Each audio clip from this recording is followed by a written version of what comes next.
muere la gente. Así es, no sé por qué, pero así les da la gana y se mueren. Entonces, que por lo general es algo importante, la conexión con gente sabia, gente santa, es algo que no se termina con la muerte. La muerte no suspende la conexión y el ir por los caminos de gente que enseñó, gente que es una especie de ejemplo de vida íntegra. Hoy el día 3 de Elul es un día muy importante porque primero es el día que hace 36 años me casé con mi esposa, que no, digo, no hay que nada, pero aparte es el día que se conmemora el día del fallecimiento del rabino Abraham Yitzhak Cohen Cook, Rav Kook. Se puede decir de cierta manera de que todo lo que nosotros hacemos, todo lo que hace Rav Sherky y yo y en la Yeshiva y demás, es por es ir por los caminos de él. Es decir, él fundó una yeshiva, que después es una de las más grandes yeshivot de Israel, y de esa yeshiva salieron centenas de lugares de estudio, y eso cambió de cierta manera la forma de estudio de la Torá en el pueblo de Israel, y él era un visionario también en cosas que reveló, que del cielo le revelaron de cómo iba a ser las situaciones. Por eso él escribió cosas que pasaron años y años después de la muerte y pasaron exactamente, cosas espeluznantes que pasaron. Y aparte, él vio lo que distingue de él, de muchísimos rabinos, es la capacidad que tuvo, seguro de Torah, porque no había ningún lugar en la Torah que no sabía. Estamos hablando de una fuentes interminables de conocimiento, y él sabía todos a nivel de memoria, a nivel de capacidad intelectual que no se puede creer, y aparte de ciencias y aparte de cosas que él sabía de todos lados, increíble. Pero aparte, la diferencia de él es que él, basado en las fuentes de la Kabbalah, era un gran cabalista, el más grande cabalista de esa generación. Él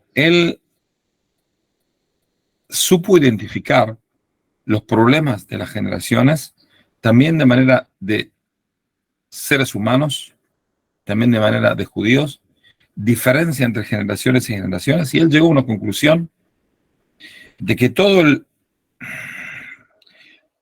la diferencia entre las generaciones, sea también judías o no judías, desde la mediados del siglo desde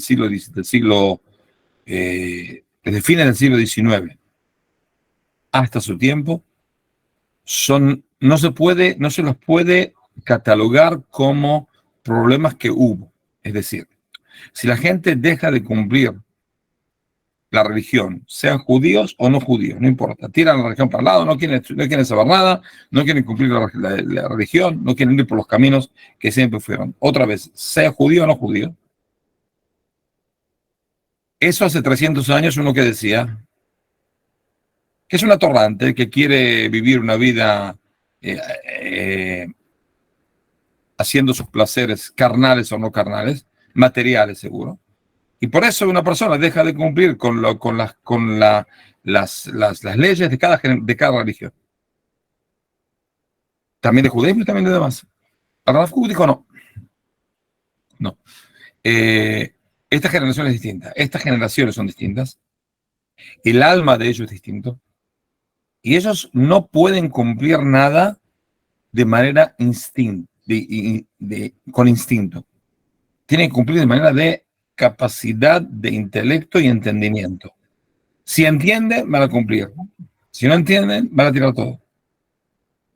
Entonces él supo que si hay dos médicos, una persona fue a dos médicos, tiene fiebre, fue al médico. Uno le dice, toma un paracetamol, aspirina, te va a pasar. El otro dice, no, para un segundo. La fiebre, ¿por qué viene? Tenés un problema aquí, allá, y vamos a solucionar el problema de a partir de él sale la fiebre. Es decir, la fiebre es un síntoma, no es una enfermedad. Y él vio de que hay cosas que son enfermedades. No hay que ocuparse del síntoma. Si se puede ocupar de síntomas, pero así no se soluciona nada. Se soluciona una vez de tratar la enfermedad. Por eso fue un visionario.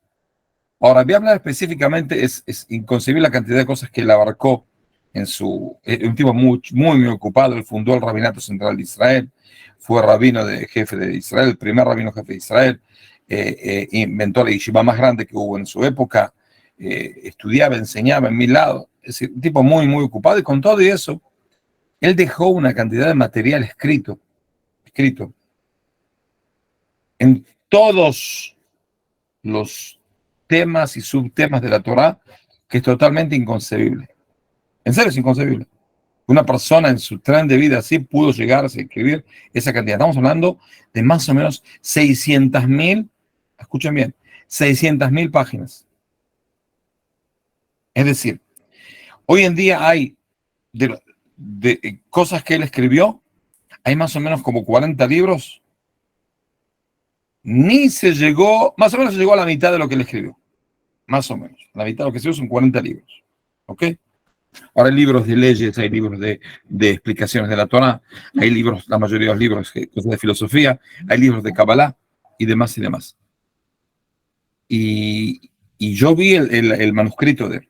Tenemos en mi instituto que yo dirijo, él escribió a todo el Talmud una especie de resumen. Nosotros lo sacamos a luz y lo estudiamos y lo profundizamos. Ese es el objetivo de mi instituto que yo dirijo. Y yo tengo decenas de miles de páginas que la fotocopia la tengo yo. Tenemos en mi instituto. Les puedo decir que es totalmente inconcebible que una persona pueda llegar a escribir tanto sin tachar. Es decir, nosotros estamos acostumbrados a escribir en computadora. Entonces tachamos, ni nos damos cuenta cuando arreglamos lo que escribimos en el Word. Traten de agarrar un lápiz o una virome o lo que sea y traten de escribir. Más fácil, copiar algo. Traten, leen y copian. Fíjense, a los 10 minutos, cuántas veces van a tener que tachar. Porque, sin pensar y escribir. No. Leen, copian. Trátenlo. Después traten de escribir una carta. No en computadora. Ahí, con el lápiz. ¿Cuántas veces van a cambiar alguna letra? Van a cambiar alguna letra. No. Hay que escribirlo así, no escribirlo así. Les puedo jurar que vi decenas de miles de páginas de Rav sin una tachadura, una sola. ¿Ok? Una sola. Es una especie de, como se dice, Azrama Nafshit, ¿cómo se puede explicar?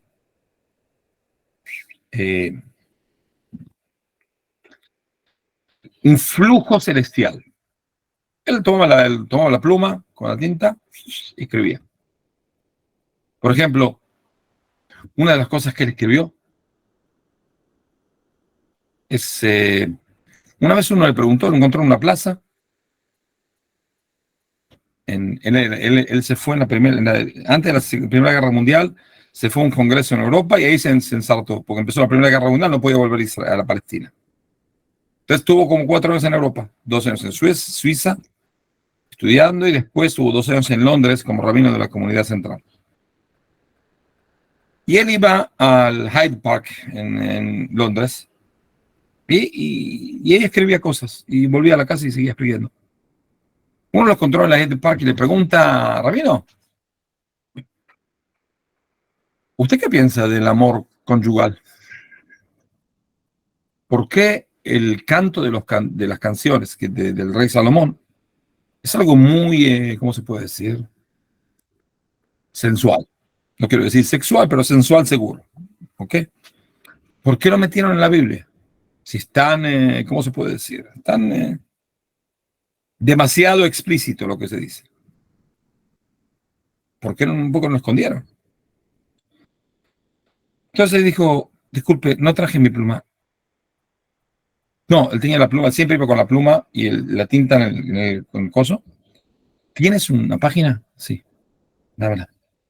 Se sentó. Esta es la explicación. Yo vi la página, la vi. Mis ojos lo vieron en la página. El fotocopiado, no la página. Es increíble. Es totalmente increíble, ¿no? Dios le puso ahí el dedo y escribía. Es increíble. No puede escribir eso sin tachar 1000 veces, sin pensarlo. Y escribe algo fabuloso. En serio, algo fabuloso, que explica cuál es por qué justo el rey Salomón para explicar el amor a Dios, al pueblo de Israel y del pueblo de Israel a Dios, usó el ejemplo de una pareja, del amor de una pareja. Porque sin el amor, si uno no siente el amor de una pareja, si uno no sintió nunca el amor de una pareja, a la pareja y de la pareja, nunca va a amar a Dios. Lo lamento, nunca va a amar a Dios. Él se piensa que está amando a Dios. No está amando a Dios. Él no sabe que es amor. Dios puso la cosa que se llama la relación de pareja como una especie de ejemplo entre la relación entre Dios y toda la creación. Y uno piensa como cosa creada de que tiene que amar a Dios o ama a Dios, se está contando un cuento. Bueno, es bueno, me preferiría contar un cuento de que no contarlo, pero que ni se le ocurra de que es el amor de Dios, que él ama a Dios. Él se piensa, ¿ok? Se piensa. No es amor. Amor es una vez que una persona entendió, sintió el amor a su mujer y la mujer de él, entonces únicamente a través de eso va a poder entender que es el amor de Dios a toda la creación. ¿Entendido? Y yo lo vi en la página. Es increíble que lo borró una vez. Totalmente inconcebible, en serio. Y así es todo. Ahora, quiero explicar, no vamos a hablar únicamente de Rav Kook, sino quiero abarcar un tema, que es un tema que tiene que ver también con ustedes y con lo que nosotros hacemos en el Brit Olam, en general, todo el asunto del noajerismo y demás, que es el enfoque de la Torá y del judaísmo para los demás pueblos y las demás personas del mundo que no son judías. Rav Kook lo trató ese tema en varios artículos, varias cosas que él escribió. Primero de manera estratégica y también táctica. De manera táctica, ya lo dije varias veces, pero lo vuelvo a decir. Un tipo le pregunta a Rav Kook cómo él puede llegar a promocionar el asunto de los 7 preceptos de Noé. ¿Qué es decir y qué no decir y cuál es la táctica? ¿Cómo tiene que hacer? Entonces a Rav Kook le da unos otros consejos, pero el consejo más importante es que le diga, mira, que ni se te ocurra meterte y hablar mal de los fundadores de los fundadores de las religiones, de Jesús, de Muhammad, de Buda, de lo que sea. ¿Por qué? Primero porque la gente ni bien escucha que hablas mal de su profeta, te va a tirar una patada en el traste y te va a echar. Primero, si tácticamente no funciona. Segundo, le explica, si una persona inventa una religión, vamos a decir que no inventó, todo inventa, pero tuvo éxito, de cierta manera, éxito parcial, es porque Dios quiso. Entonces, al ser que Dios quiso, quiere decir que esa persona no es una persona vulgar, no es una persona común. Tuvo una visión, planeó, él, sus alumnos, no importa, y hicieron él y sus alumnos otra vez. Si Muhammad hizo el mismo, Jesús no hizo, hicieron los apóstoles, no sé. Pero el asunto es que no es una cosa que se tiene que obviar cómo Dios maneja el mundo. Si Dios manejó el mundo, de que en el norte de India surgió una persona como Buda y tuvo un éxito fantástico, ¿ok? En su lugar. Tuvo errores como cualquier persona que no recibe no recibe la profecía, seguro. Y dice alguna que otra barra basada. Aparte le convendría hacer una dieta de vez en cuando, porque el asunto del ombligo siempre ahí queda un poco mal. Pero aparte, él tuvo es decir, lo que él hizo adelantó al mundo, adelantó a su país, adelantó a su nación, adelantó a esa zona del mundo, a una especie de creencia más elevada de la porquería que tenían antes. Es decir, una de las personas más despreciadas para mí, personalmente, es Muhammad. De persona particular. Era un pederasta, asesino, mentiroso. Él mismo dice que se tiene que mentir, que hay que mentir, es parte de la táctica de lucha. Palabra no es palabra, firma no es firma, acuerdo no es acuerdo. Lo peor que hay.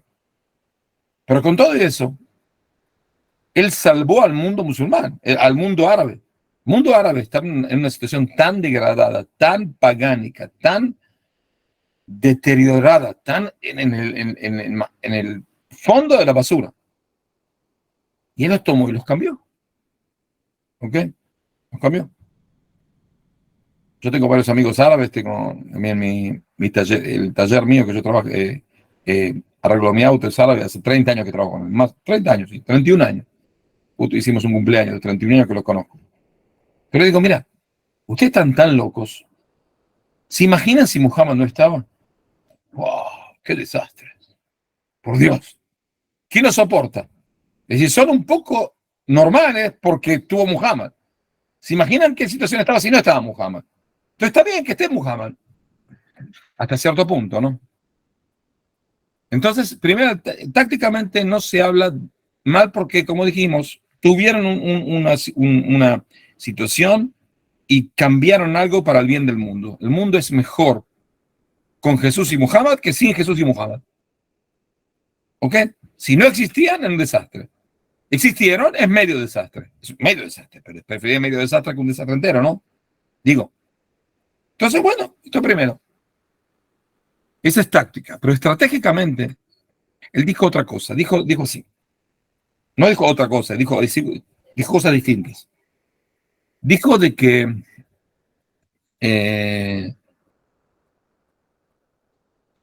el pueblo, el fundador del pueblo de Israel como pueblo es Jacob, que fue la casa de Jacob, los 12 tribus y demás. De ahí más o menos empezó el pueblo como ser un pueblo, no personas particulares. A Jacob tiene 3 nombres. ¿Saben que Jacob tiene 3 nombres? Primer nombre, Jacob. Segundo nombre, Dios le cambió. Cuando le ganó al ángel, lo llamó Israel. Pero hay otro nombre que no es tan conocido. Dice, carátalo Israel Bishurun. Lo llamaste Jacob Israel, lo llamaste también Yeshurun. ¿Qué es este Yeshurun? ¿Dónde salió? ¿Qué significa? Dice así, dicen los cabalistas así, y también en el Midrash. Jacob es el pueblo de Israel en el exilio. ¿Ok? Por eso cuando Jacob volvió, tuvo que bajar a Egipto por el hambre, a ver a su hijo Yosef, se quedó ahí, se lo llama ahí Jacob, no Israel. Después, al retornar, se llama Israel. ¿Y qué es Yeshurun? Yeshurun es la influencia del pueblo de Israel a todo el mundo. El cosmopolitismo de Israel. ¿Ok? Cosmopolitismo de Israel. La obligación de influenciar al mundo y cambiar el mundo. Hay mucha gente que por ahí se piensa de que el mundo, lo mejor sería un mundo espiritual. Y la materia molesta. Por ejemplo, hay gente que se puede pensar de que Dios, la verdad, entre nosotros no lo cuenten, Dios quiso hacer una yeshiva. Y al final, para que la yeshiva tenga leche para tomar el café con leche, hacía falta una vaca. Y para que la vaca haga la leche, hace falta un pastoreo. Y para que la vaca se saque la leche, hace falta un lechero. Y hace falta alguien que cría la vaca.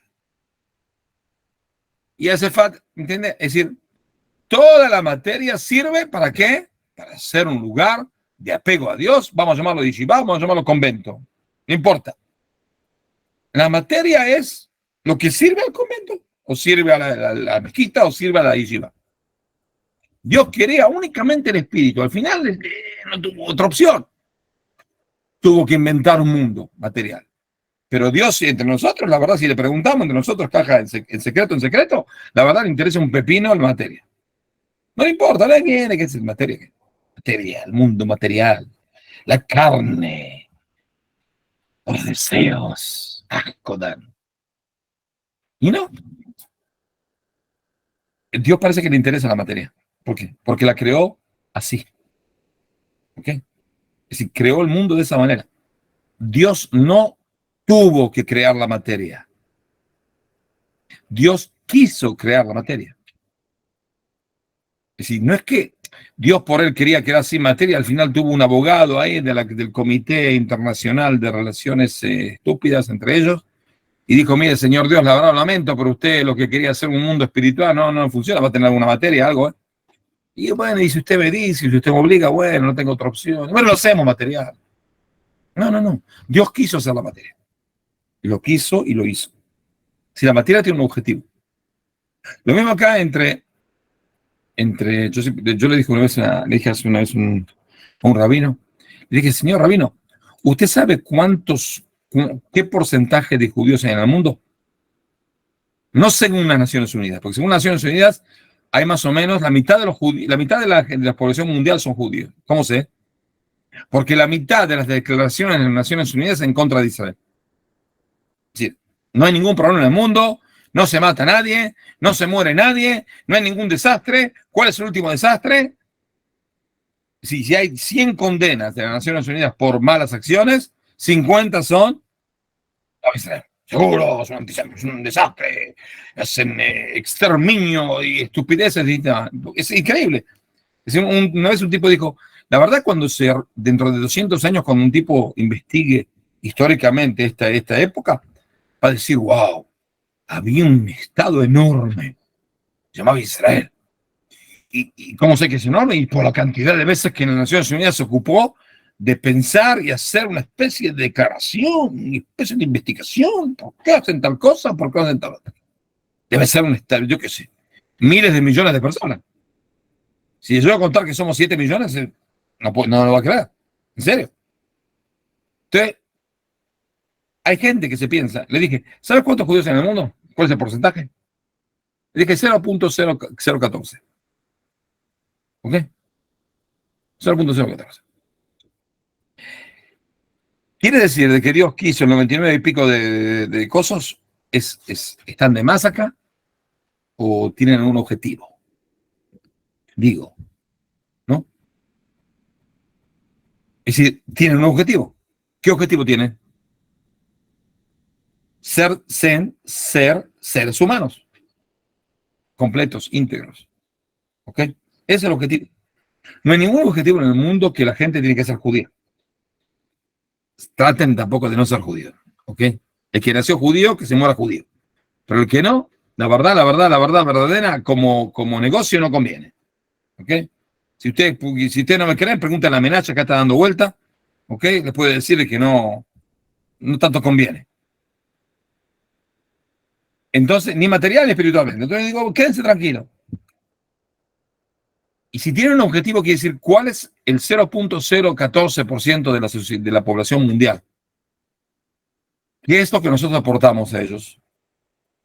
Nosotros debemos aportar cómo, aparte de ser un ejemplo, debemos aportar la Torah que Dios nos dio para ellos. Es decir, cuando Moshe recibió las tablas de la ley, Dios le dice que escriba las tablas de la ley Ba'er Etev. ¿Qué dice la palabra Ba'er Etev? ¿Qué significa Ba'er Etev? Bien explicadas. Dijeron nuestros sabios en el tomo de Shabbat en la página 87, 88. ¿Qué significa Ba'er Etev? Bien explicadas en 70 idiomas. ¿Qué significa? Hay que traducir. Y hay que explicar la Torah para que sea posible de ser captada por todos los pueblos de la humanidad. Ese es el objetivo. Y eso empezó mucho antes, empezó con Abraham. Cuando Dios eligió a Abraham, ¿qué es lo que le dio? Le dijo, van a ser van a ser bendecidas por ti todas ¿cómo se dice? Familias. Las familias del mundo. Es decir, tu objetivo es bendecir a todas las familias del mundo. Muy simple. Tu objetivo es bendecir así a todas las familias del mundo. Es decir, influenciar a todas las familias del mundo. Influenciar para bien, por supuesto. Es decir, la Torá misma nos dice, también en la entrega de la Torá y también ya que la elección de los patriarcas, que hay una misión del pueblo de Israel de traer la luz divina a todo el mundo. Menashe, haces un favor, si puedes apagar la cámara, te explico por qué, porque me mareas. Vos estás caminando y yo pienso de que me estoy por qué. ¿Ok? Bueno, okay. Estaba mareando, lo veo acá enfrente mío, está caminando y yo digo, me caigo. ¿Quién se mueve? Yo, no sé. Bueno, entonces, como dijimos, la obligación de la Torah al pueblo de Israel de dar algo. ¿Qué es lo que el pueblo de Israel puede dar? Puede dar en materia, puede dar en espíritu. No hay ningún problema en dar en materia. No hay ningún problema en inventar cosas que hagan bien a la humanidad. También de manera material. Está bien. El asunto es si el pueblo de Israel, si Abraham fue elegido y así el pueblo de Israel fue dado y fue protegido por Dios para entregar al mundo ¿cómo se dice? Para entregar al mundo el tomate, ¿cómo se dice este? Tomate chiquito este. No. ¿Cómo se dice? Mira, Los cherry. Cherry. Tomate cherry. O hacer el disc key. O hacer la mayoría de las cosas que están acá. Esta computadora de porquería que está acá. Muchísimas cosas que son inventadas en Israel y son fabricadas en Israel. ¿Ok? Acá, Intel. Común. Y demás. Aquí está Mercado Rav. Acá está la ciudad donde yo estudio y también dirijo un instituto de estudios talmúdicos. ¿Ok? Menashe está de paseo, no tiene nada que hacer en la vida. Entonces nos va a un paseo, ¿cómo se dice? Turístico. Paseo turístico. ¿Ok? Bueno. Seguimos. Entonces, al ver, ¿en qué estaba? Me perdí. El pueblo de Israel puede dar cosas materiales y si puede hacer cosas materiales y dar cosas materiales, seguro es una salvación al mundo. ¿Ok? Y la cantidad de premios Nobel en todas las ciencias que hay de judíos es totalmente inconcebible, de manera proporcional, no existe en ningún lado del mundo. Estamos hablando del 25% de los premios Nobel del mundo son entregados, los recibió el pueblo, judíos. Judíos que no sé si tienen ganas de ser judíos, pero no importa, son judíos. ¿Y eso qué significa? Que tienen, ¿qué más? ¿Qué pasó? Vamos a hacer un ejemplo. Hay un tal, una de las enfermedades más difíciles, más duras de la humanidad es la parálisis infantil, poliomielitis. Cuando una persona que tuvo polio queda o paralítico o semiparalítico queda mal para toda la vida. Por el solo hecho de tener una vez poliomielitis. Es decir, vamos a ver si se salva. Sí se salva. Con todo eso, hay un judío que inventó una vacuna. Se llama Salk, americano. Jonas Salk. ¿Ok? El pequeñísimo problema con la vacuna de Salk, ¿sabe cuál fue? Que se daba por inyección. Entonces, para dar la inyección, había que ir a una enfermera de un organismo de salubridad nacional, regional, de la aldea, y tiene que recibir la vacuna. Es todo un asunto. Viene otro judío que se llama Sabin, también americano. Digo, no, para. Este asunto de la vacuna con inyección funciona ¿dónde? En países adelantados. ¿Ok?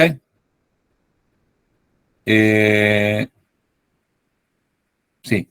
Entonces, en los países adelantados, en países no adelantados, en África, anda a conseguir una enfermera, anda a conseguir una vacuna, tenés que ir 200 kilómetros en la mitad de la jungla para encontrar una tipa que te dé una vacuna que no sé si llegó. No sirve. Entonces se inventó otra vacuna, la Sabin oral, que son 2 gotitas. Una recibe 2 gotitas, está vacunado para toda la vida. Es otro sistema del todo, es un sistema positivo, no negativo, como sea. Pero él, ¿por qué lo hizo? En un cubito de azúcar. Sí, pero ¿por qué lo hizo? Porque dijo, tengo que ayudar al mundo a zafar de la poliomielitis. Lo que hizo Salk es muy bueno, pero no es práctico en muchísimos lados del mundo que no son desarrollados, no tienen un sistema de salubridad desarrollado como debe ser. Entonces, vamos a hacer algo. La verdad es para aplaudirlo. Pero, y es muy importante, no estoy despreciando, de ninguna manera estoy despreciando cada cosa que una persona aporta a la humanidad. Que no me entiendan mal, ¿ok? No estoy despreciando de ninguna manera, muy bien. El asunto es que parece, tengo mi pequeña opinión, de que el pueblo de Israel no vino al mundo para curar la poliomielitis. Es decir, vino al mundo para curar la poliomielitis, también vino para el mundo para curar la poliomielitis. Pero no solo para eso. Porque la verdad, hay muchos científicos de otras naciones que pueden inventar alguna vacuna para poliomielitis. Lo que no hay es una especie de forma de vida, de cómo vivir una vida santa en este mundo. Eso ya no es ciencia exacta, no es medicina. No estoy expresando la medicina, vivimos de la medicina. ¿Ok? Yo vivo continuamente de medicina, cualquiera de nosotros. Este asunto de dejar la medicina, dejar esta porquería. ¿Y qué haces después? Vas a la bruja ahí en la aldea y se siente así dando vuelta al tótem. ¿Cómo salís de la enfermedad, estúpido? No. Entonces, hace falta medicina. Pero el asunto es que el pueblo de Israel no vino únicamente para eso. Vino para la parte espiritual, para salvar al mundo ¿de qué? De una vida sin sentido. Una persona que vive una vida alejada de Dios, apartada de la presencia divina, la verdad, pobre tipo. La verdad, da lástima. Da lástima. Justo ayer de noche, hay preguntas. Primero, espera un segundo que se me apagó este asunto. ¿Hay preguntas, Solia? Y dígame. No. Querido Rab, tenemos preguntas. Comenzamos con la primera pregunta. Rabí, una pregunta. ¿Rabenu Cook estudió con Eliyahu Hanavi? ¿Quién es Eliyahu Harari? Hay muchos Harari. No sé de cuál se refiere. Nos hizo una pregunta nuestro amigo maestro Menashe. No sé si le puede aclarar al Rab. ¿Quién es Eliyahu Harari? El Rabino Cook murió hace 88 años, entonces tenés que buscar uno que tenga por lo menos 89, ¿no? Para que estudió con él cuando tenía 1 año. Ok. Oscar Benítez pregunta, Shalom Rab, David, bendiciones. Una pregunta, ¿para qué sirven los 72 nombres de Dios? No. Hay un nombre de Dios que está hecho con 72 letras. No hay 72 nombres de Dios. ¿Okay? Hay nombre de Dios que son 72 letras en el tomo de Kiddushin. Es el nombre con el cual Dios partió el mar en el Mar Rojo. ¿Okay? Otra pregunta. ¿Una de las 70 lenguas era el castellano? Las lenguas que estaban en esa época. Castellano no estaba en esa época, pero seguro que es la obligación de nosotros enseñar castellano. Si yo empiezo ahora a hablarles con usted y explicar la Torá en fenicio, no sé si me van a entender. Yo tampoco. ¿Ok? Entonces las lenguas se cambian. Ok.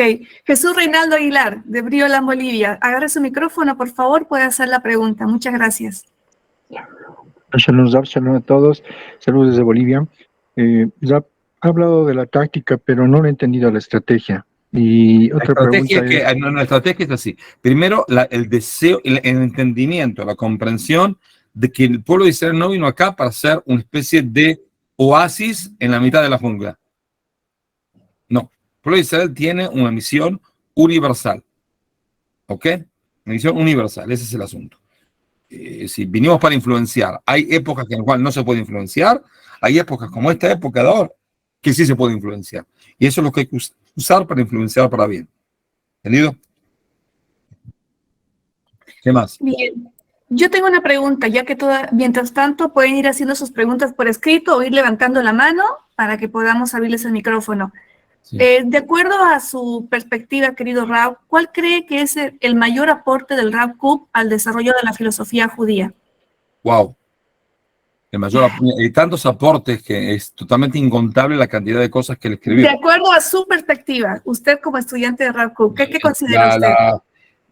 Él era cabalista. En la Kabbalah, la base de la Kabbalah es que todo es uno. Es decir, desde la creación del mundo y antes de la creación del mundo no cambió absolutamente nada.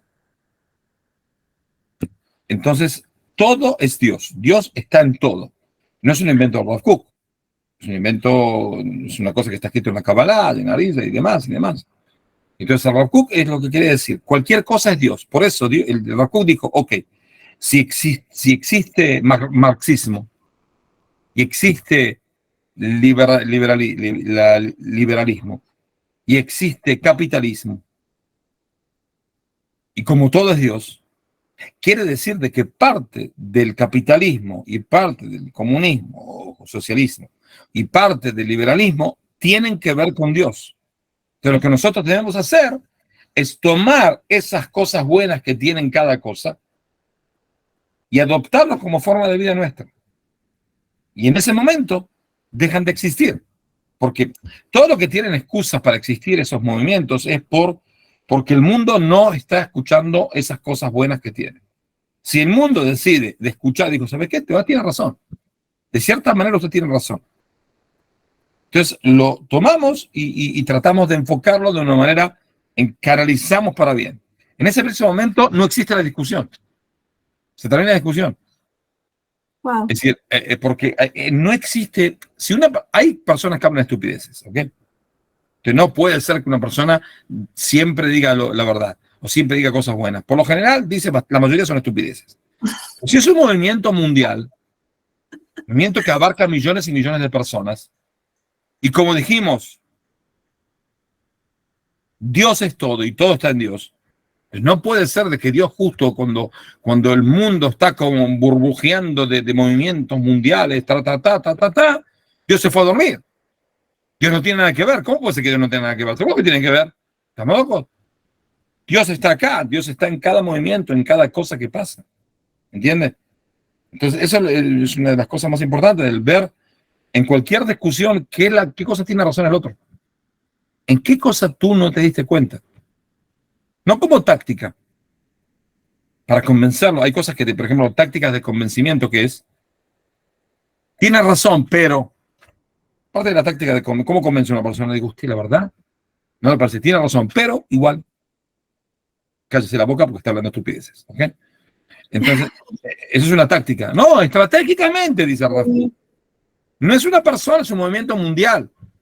Si hay cosas que abarcan movimientos mundiales, modernismo, postmodernismo, deben tener algo que hay que recolectar, algo que el mundo necesitaba.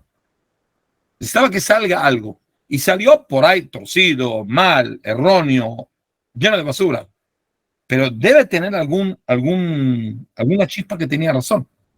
¿Entendido? Por eso hay que usarlo para el bien. Wow. Sí. El señor Luis Arturo. Briola, México. Buenos días, Rav. Bueno. Son dos preguntas en realidad. La primera, creo que ya más o menos la contestó, pero quisiera que se expresara un poquito más. Hay un movimiento ahorita mundial de ecumenismo en donde todas las religiones se reúnen y tratan de mejorar el mundo, X, Y, Z. El ecumenismo y la visión del Rav Kook, ¿en qué se diferencian? Esa sería la primera pregunta. Le explico. Ecumenismo es así. Se sientan el Papa y el rabino y ¿cómo se dice? El Cadi y el budista y el otro, se sientan todos juntos y hablan, por lo general, hacen una declaración que no sirve absolutamente para nada. Pero para nada, ¿eh? Para nada. Lo que sí sirvió es el cóctel que le dieron al principio y los sándwiches estaban riquísimos. les puedo explicar. Y el avión de lujo en primera clase, no me van a dejar el turista ahí todo apretado, no, de lujo, y es el Papa, es el rabino, como que cargando, hace falta, uno no va a venir, ¿no? Y el presidente que vino a saludar y demás estupideces, ¿ok? El Rav Kook dice no, el pueblo de Israel tiene que reunir esas chispas divinas, tamizar lo que no puede entrar, tomar esos diamantes que están dispersidos en movimientos mundiales y formar una ideología, es decir, llevarlos a acción, esas cosas que por ahí no nos dimos cuenta hasta que vino tal y tal, hizo un movimiento mundial de tal y tal cosa. Es decir, buscar dónde está la fuente de esa persona en la Torah, porque está todo al final en la Torah. Y buscar decir, bueno, ¿sabes qué? Hace falta darle al mundo también eso, esa especie de condimento que la verdad no lo usamos. Y es bueno usarlo, porque me di cuenta de que sí, hace falta. ¿Ok? ¿Entendido? ¿Otra pregunta? Entendido. Y la segunda pregunta es, respecto a esto, ¿cuál es la responsabilidad de los Benei Noach cuando nos enfrentamos a información de otras religiones que verdaderamente responden o sintonizan con la Torá y con los sabios de Israel? Es decir, la pregunta viene en esto. Por ejemplo, lo más claro es amar a Dios sobre todas las cosas, ¿no? Sí. Y a tu prójimo como a ti mismo. La verdad de la Torá, creo yo. Sí, pero no se va a tirar a la iglesia para eso, ¿eh? No hace falta, pero el problema, a eso voy, es que ahora con el noajismo, de repente yo veo que muchas personas rechazan absolutamente todo lo que venga de cualquier otra religión y solamente se quieren acotar a la información de la Torá. Seguro. ¿Cuál Me explico. Tienen razón. Le explico por qué. Tienen razón. Durante los últimos 2000 años recibieron cosas buenas, mediocres y malas de otras religiones. ¿Ok? De todo. Llegó el tiempo en el cual pueden recibir del origen. ¿Ok? Del origen. Y entonces prefiero recibir del origen. Sí, es mucho más difícil. Y por ahí no está todo preparado. Y por ahí las plataformas todavía están preparadas. Va a llegar. Depende de ustedes, específicamente. Pero va a llegar. Por eso es preferible, ¿cómo se dice? Ir al manantial, ir a la fuente de donde sale. Es decir, todo lo que dicen los demás, al final, de cierta manera, directa o indirectamente, sale de la Torah. Entonces es preferible ir a la fuente de la Torah. Y la fuente de la Torah, lamentablemente, Dios le dijo a Moshe que traduzca la Torah. Pero Dios no le dio la Torah a los demás pueblos. ¿Ok? Ojo. La Torah fue ahí a Moshe para entregarla también cierta parte de ellos al mundo. ¿Entendido? Entonces, y eso es lo que hay que hacer. Ir a la fuente. No hay que ir a otras cosas. ¿Entendido? Pero tienen razón. De manera, ¿cómo se dice? Subconsciente, entendieron de que se terminó, ya está. Tengo acá la fuente, voy acá a la fuente y recibo. Eso es lo que hay que hacer. ¿Entendido? Sí. Yo llegué a la Torá cabalmente por ese punto, querido Rab, estudiando historia de la humanidad. Así fue como llegué, por lógica. ¿Está bien? ¿Entendido? Bueno, ahora voy a decir algo que aparece en uno de los libros de Kabbalah del Rav Kook, que se llama Orota Kodesh. Son 4 libros de... No es Kabbalah con el idioma cabálico, pero sí es Kabbalah, de todas maneras. Ahí él escribe en la página 444. Dice así.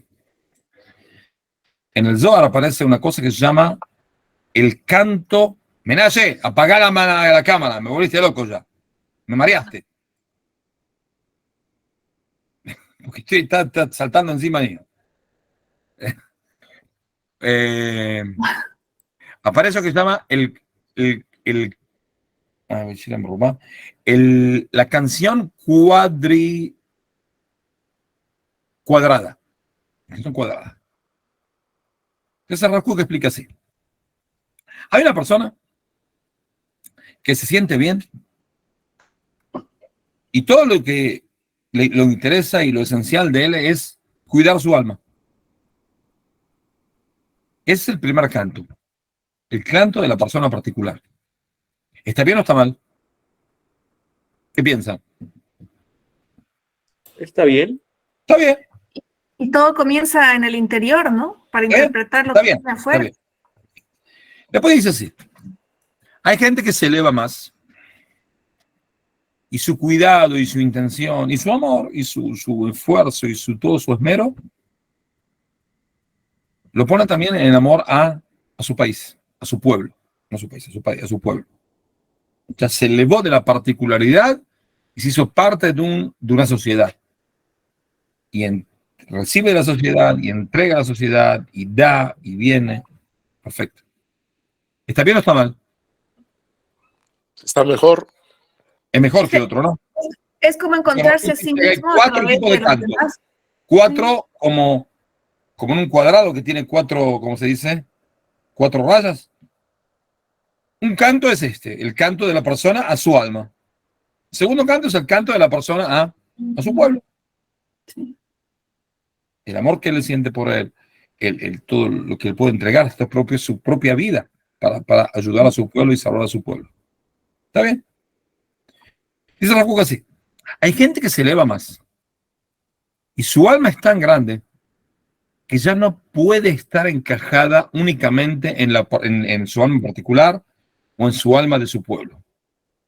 Y ya le importa más toda la humanidad. Que le importa de la humanidad no significa que no le importa de su pueblo, no le importa de su alma. No, le importa todo. El alma, el pueblo y todos los seres humanos del mundo. ¿Está bien o está mal? ¿Está bien? Es mejor que el segundo y el primero. Son niveles de conciencia, ¿no? Y cada nivel... ¿Es mejor o no es mejor? Mejor. Dice Rav Kook, sí, es mejor. Eso significa que es una especie de alma que se esparce. ¿Ok? Se esparce. Y hay quien llega al canto más alto, que es el canto de la persona que canta por quién, por toda la creación. Wow. Todo lo que es creado por Dios es parte del deseo divino. Y como yo amo a Dios, amo a mi alma y la cuido. Amo a mi pueblo porque Dios me metió en esta alma, en este pueblo específicamente. Amo a toda la humanidad y me ocupo de la humanidad. Y amo a todas las criaturas. Y me importa por qué hay cada vez menos leones en África. Molesta. ¿Y por qué el mundo está cada vez más caliente? Estamos acá friendo de calor. Por ahí en Sudamérica no se siente porque es invierno, pero está haciendo un calor insoportable, en serio. ¿Y por qué hay menos agua potable?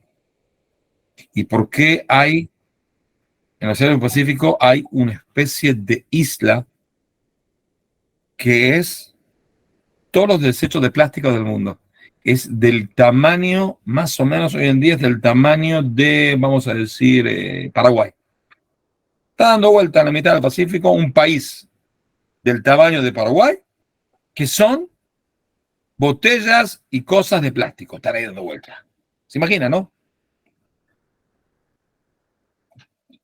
Y me molesta, no me molesta. Quiero hacer algo para arreglarlo.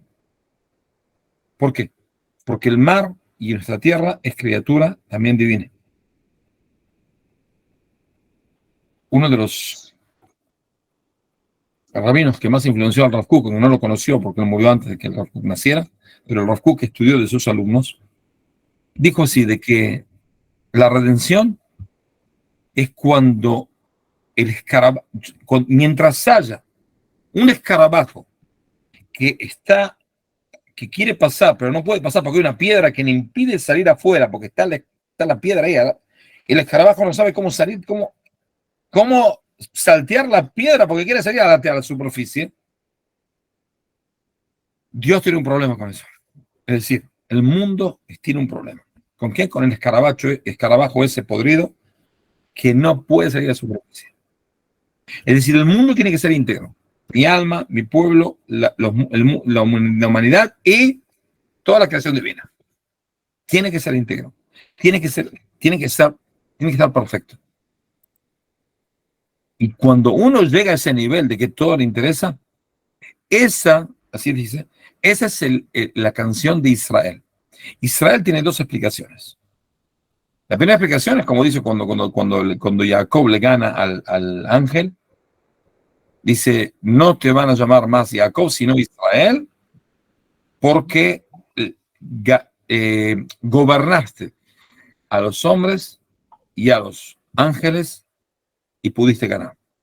¿Ok? Pero la segunda explicación dice Israel viene de la raíz sin resh, que viene shin resh, que viene a ser canto. Es decir, el canto de Israel es el canto de toda la humanidad, de toda la creación. Y eso es lo que hay que hacer. Y eso es lo esencial. No es compatible para todos. Hay gente que dice, a mí me importa, a mí, mi familia, mi alma, mi. No hay ningún problema. No está mal. No está mal. No digo que esté mal. Pero es un poco chiquitito, como se dice, un poco limitado, un poco demasiado. No tiene que salir un poco de su, ¿cómo se dice? El caracol que está ¿cómo se dice en el caracol? En su cueva. Hay que salir de ahí y hacer algo, el mundo, halo. Y esa es la esencial. Por eso dice Rav Kook, hay niveles en que uno tiene que salir ya más afuera. Y eso es lo que hay que hacer. Y eso es todo lo que hay que hacer para la humanidad, para la creación, para todo. Para que todo funcione bien como Dios quiere que las cosas funcionen, que es para bien y con armonía y demás. ¿Entendido? Por eso no es que yo me ocupe de gente enojida, no significa que no me ocupe de gente de mi pueblo, no significa que no me ocupe de mi alma. No tiene nada que ver. Es decir, es sobre eso. No me conformo con enseñar en mi templo y en todo el barrio doy más o menos, depende, entre 14 y 16 clases por semana. ¿Ok? 14 y 16 clases por semana. Y hace falta que me ocupe también de la novia. Te estás ocupado, ya está. No ocupo. ¿Por qué? Porque siento de que puedo dar un granito de arena para arreglar el mundo que Dios está un poco embarrado. ¿Ok? Y si tengo la capacidad, porque por lo menos 48 gente que me está escuchando, quiere decir que por lo menos hay 48 gente de personas que tienen un coeficiente más o menos como yo. No es demasiado, no lo tomen como acoso, no es demasiado, que les interesa lo que digo. Es decir, puedo aportar un granito para solucionar algún que otro problema del mundo. ¿Ok? Y ustedes también pueden cada uno aportar su granito en su comunidad, en su familia, en su país, en su todo. ¿Ok? No quiero decir el nombre, pero acá hay una de las participantes que me dijo de que tuvo un problema, yo qué sé, con las autoridades de su país. Y le dije, ¿y por qué no se soluciona? Me dijo, acá es todo, ¿cómo se dice? Todo fraude. Es todo pagar, ¿cómo se dice? De costado, pagar en negro, ¿cómo se dice en español? Corrupción. Corrupción. Y es que, mire, usted va a salir del asunto, pero ni bien sale, usted tiene que ocuparse también de que el país suyo, todo el país, su lugar, su ambiente, su aldea, su ciudad, sea menos corrupta. La corrupción es lo peor que hay. En serio, es lo peor que hay. Entonces, sí, uno tiene que salir un poco de su ambiente y hacer algo, aportar algo a la sociedad. Y eso es lo que ustedes también deben hacer. ¿Okay? Por eso es un desafío para mí, es un desafío también para ustedes. ¿Ok? ¿Hay alguna pregunta? Porque tengo que... Sí, para rezar. Tenemos preguntas. Patricia pregunta cómo surgieron las razas humanas. ¿Las razas humanas? Sí. Y sí, cuando después de la Torre de Babel se dispersaron en muchos lados del mundo, yo considero, y estoy basado en el Midrash, de que toda la Torah, lo que la Torah se ocupa es únicamente de los pueblos del sur de Europa, en el norte, hasta Etiopía, y en el oriente, del lago de Aral hasta Pakistán. Todo lo que es del otro lado, o en África sube Sahara, o en América, además, la Torah no se ocupa. ¿Quiere decir que no existió? Sí existieron. Pero tuvieron otra arca. Es decir, estaba Noé con la esposa y los hijos, yo qué sé, en la arca de todo este lado. Y en África había un tal Tungupungu Pampanga, que estaba ahí con la esposa, ahí estaba dando vuelta ahí, y bueno, hubo un diluvio, y bueno, de ahí salieron las razas. De ahí. Y en América había un tal Moctezuma. Moctezuma estaba ahí, sí, Moctezuma estaba ahí.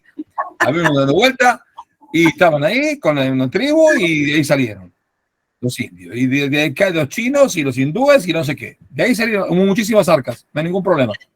¿Ok? No tengo ningún... Está basado también en el Midrash. Entonces, sí, así de ser las razas. Es decir, Dios quiere que haya una especie de diversidad. Los pueblos siguen siendo pueblos, las familias siguen siendo familias. Dios no quiere que sean judíos, quiere que trabajen a Dios con su tamiz de pueblo tal y tal. ¿Entendido? ¿Alguna otra pregunta? Porque me tengo que volar. Sí, sí. Voy a saltar algunas preguntas. ¿Está bien que yo lea las explicaciones de la Torah y del Tanaj? Pregunta Oscar Benítez. ¿Seguro? Ya. Rodrigo Pero Miranda. tiene que leerlo acompañado también por un rabino. Preguntas y demás, no trate de investigar, lo entendí así, es porque es así. No, pregunta a algún rabino. Rodrigo Miranda pregunta, ¿cuándo lanza su libro? ¿Qué libro?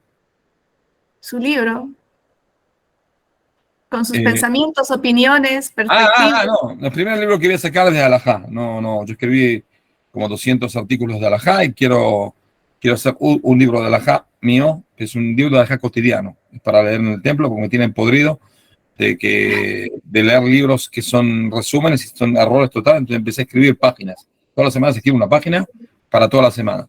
Y lo tengo que recopilar y hacerlo. Hace falta para eso tener tiempo libre. No es tanta plata, es más tiempo libre que otra cosa. Y sentarme, estar desocupado, sí, un mes. Rabino, tiene que lanzar un libro para el mundo Benay Noach. ¿Y para qué lo tenemos resuelto, señor? No, que ya le dije muchas veces, señor, me gana en primer round por knockout y con paliza. Entonces, no. Sé mi lugar. Luis Arturo Moctezuma tiene que saber su lugar en este mundo. Que se ocupe. Buenas tardes. Entonces, por lo que acaba de decir de los 4 cánticos, es muy importante que nosotros como Benay Noach entendamos también nuestra cultura de nuestro país y investiguemos. Me está repodriendo. ¿Quién adoné? Mize. שלום, אני פשוט באמצע שיעור. לא אישרתי שום דבר. אני לא קיבלתי.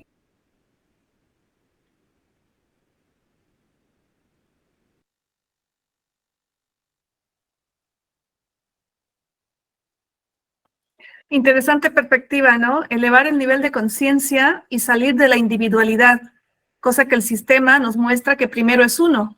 Y aquí estamos viendo que la trascendencia es abrir la mente, romper límites y pensar en humanidad. Y ese concepto...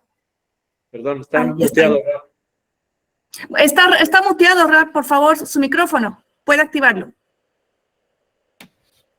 Hay mucha gente que se ocupa de salvar al mundo y no se ocupa también de su alma. Problema. También. Sí. ¿Ok? Bueno, ya nos encontramos, si Dios quiere, dentro de 2 semanas. ¿Ok? Perfecto. Vamos a hablar, ¿de qué vamos a hablar? Tengo una bomba. Tengo una bomba. Sí. Hay un experto belga, no judío, que hizo una entrevista y le explicó toda una teoría que tiene de cómo surgen los regímenes asesinos del mundo. Es decir, todos los regímenes que hicieron asesinatos en masa, él lo investigó y llegó a una conclusión fantástica. Fantástica, en serio. Y eso nos da que podamos captar esos movimientos a priori y podemos entender por qué cuando Abimelech le dice, ¿por qué no me dijiste que era tu hermana? Abraham le dijo, no hay temor a Dios en este lugar, me van a matar. Es decir, el temor a Dios, cuando falta temor a Dios, se llega directamente a Auschwitz, y a los gulag de Kosovo, y a la hambruna de Mao Zedong, y a los Khmer Rouge en Camboya. Todos los desastres mundiales empiezan porque no hay Dios. En serio, porque no hay Dios. Y él lo dijo como persona no judía y laica, atea total. Atea total, pero al llegar a esa conclusión se empezó a acercar a una creencia divina.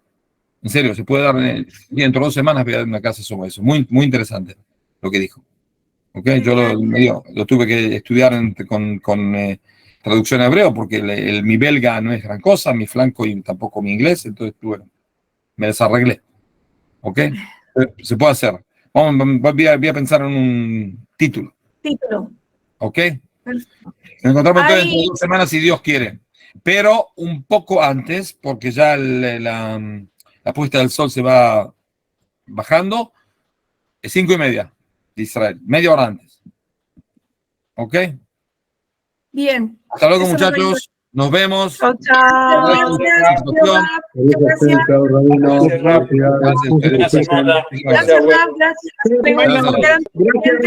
Gracias.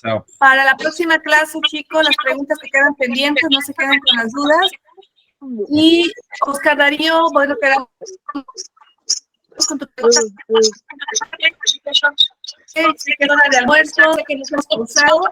Ya pronto estamos trabajando en un calendario latinoamericano para que no se nos crucen las clases. Así que poco a poco vamos a ir trabajando en equipo, queridos amigos. Muchas gracias. Que tengan un lindo día, que coman rico, disfruten con la familia y a trabajar la salud mental, emocional y espiritual para no dejarnos encoquinar la cabeza con el mundo secular.